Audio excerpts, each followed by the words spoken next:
Hello friends, welcome back to my channel. आज आम्ही निघालो आहोत। आमची कुलदेवी आहे वाघजाई, तिथे होळीला। नव्याने इथे तर खूप एक्साइट होत्या आणि आम्ही निघालो होतो होळीला संगमेश्वरला। धामणी येते आमची वाघजाई आहे। हे बघा, अशा पद्धतीने ते देऊळ आहे। थोडं मेन रोड पासून जर आतमध्ये असं आहे, डोंगराळ ठिकाणी। त्याच्यामुळे सगळीकडचा परिसर बघा, सगळीकडे एकदम नुसतं असं डोंगर आणि असं सगळं आहे। एकदम छोटासा एक किरकोळ असा रस्ता आहे आणि तो हल्लीच आता देवळापर्यंत झालेला आहे। नाहीतर आधी आम्हाला हायवेलाच गाडी पार्क करून इकडे वरती चालत यायला लागायचं। पण खूप छान वाटतं इथे आल्यानंतर। यावर्षी देऊळसुद्धा खूप नवीन बनवलं होतं। इतकं सुंदर त्यांनी तिथे डेकोरेशन फुलांचं केलेलं होतं। आम्हाला थोडा खरा लेट झाला होता, कारण होळीचा टायमिंग झाला होता, म्हणजे होमाचा टायमिंग झाला होता आणि आम्ही त्याच टायमाला पोचलो होतो। होम देवळापासून थोड्या काही अंतरावर होता, म्हणून आम्ही परत तिथपर्यंत गेलो नाही। आम्ही म्हटलं आधी ओटी भरून घेऊया, नंतर बाकीच्या गोष्टी करता येतील। इथे वाघजाईची पालखीसुद्धा ठेवलेली होती आणि आम्ही पहिल्यांदी पूजा करून घेतली। इतकी सुंदर डेकोरेशन केलेलं होतं फुलांचं त्या गाभाऱ्यामध्ये। वाघजाईला इतकं छान तयार केलेलं होतं, मस्त वाटलं होतं। एकदम प्रसन्न वाटलं तिथे गेल्यानंतर। एवढ्या उन्हातनं आम्ही जी भर दुपारी गेलो होतो, पण तिथे गेल्यानंतर एवढं छान वारा आणि तिथलं ते सगळं वातावरण बघून एकदम प्रसन्न वाटलं। नव्याने तर इतक्या सुंदर, म्हणजे असे त्याला खूप मजाच वाटली सगळीकडचा परिसर बघून। रोहनने पूजा करून घेतली सुरुवातीला, त्याच्यानंतर मी सुद्धा ओटी भरून घेतली। पहिल्यांदा आतमधली वाघजाई देवीची ओटी भरून मग आम्ही पालखीची ओटी भरायला घेतली।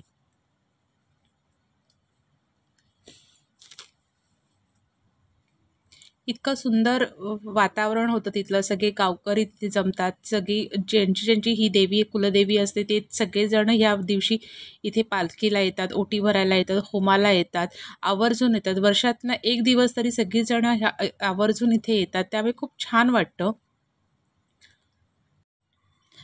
पालखीसाठी फुलांची जी चादर आणलेली होती ती आम्ही त्याच्यावरती घालून घेतली। नव्याने त्या सगळ्या गोष्टी बघत होत्या, कारण आता त्यांना समजायला लागल्यापासून हे सगळं त्यांच्यासाठी नवीनच होतं। पण त्यांचा अर्धा लक्ष बाहेर जी दुकानं गावकऱ्यांनी मांडलेली होती तिथे होते, की तिथली खेळणी कोणती आपण घ्यायची ह्याच्याकडेच त्यांचा सगळा लक्ष चालू होता। माझी ओटी भरून झाली होती, त्याच्यानंतर आम्ही वाट बघत होतो की जे सगळे गावकरी होमाला गेलेले होते ते तिकडनं परत येण्याची वाट बघत होतो, कारण का त्याच्यानंतरच इथे गाराणं वगैरे घातलं जातं आणि गाराणं घालून झाल्यानंतरच आपली ओटी वगैरे छानपैकी आपण पूर्ण केलेल्याचं आपल्याला पण एक समाधान मिळतं।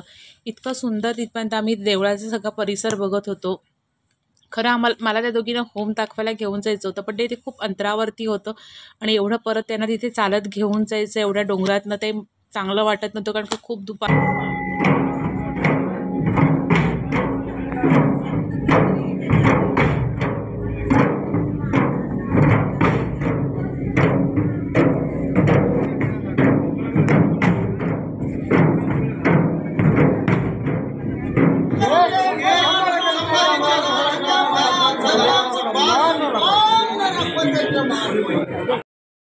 अशी सगळ्यांचं गारणं वगैरे घालून झाले। प्रत्येकाने जी ओटी भरली होती त्याच्यावरनं प्रत्येकाच्या नावाने तिथे गावकरी गारणं घालतात।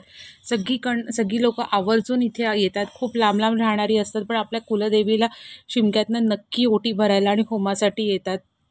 सगळे गावकरी तिथे एवढ्या श्रद्धेने ती सगळ्या देवळाची काळजी घेत असतात। जो तो आपला येऊन तिथे आपापल्या पद्धतीने जेवढी मदत करता येईल तेवढं करत असतं आणि खूप सुंदर वातावरण असतं।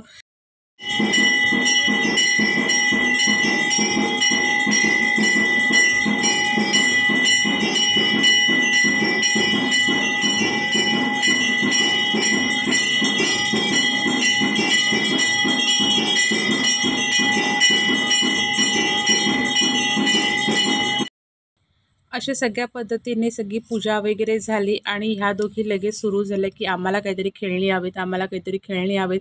मी ह्या दोघांना शोधत बसलेली, तिघांना की गेले कुठे, तर हे चाललेलं ह्यांची शॉपिंग। नव्याने त्या कुठेही गेल्या तरी खेळणी वगैरे त्यांचं काय सोडत नाही आणि त्यांनी सगळं बघून ठेवलं नव्हतं जिथपर्यंत आम्ही पूजा करत होतो तिथपर्यंत। आणि त्या त्याच्या रोहनला नाचवत होत्या की इकडे नाही तिकडे घ्यायचे, हे घ्यायचे, ते घ्यायचे। अशा पद्धतीने आमची आज होळीला आम्ही देवीला आलेलो, तर तो दिवस आमचा छानपैकी झालेला आहे। ह्या दोघींनी फायनली काही ना काहीतरी शॉपिंग केलेली आहे।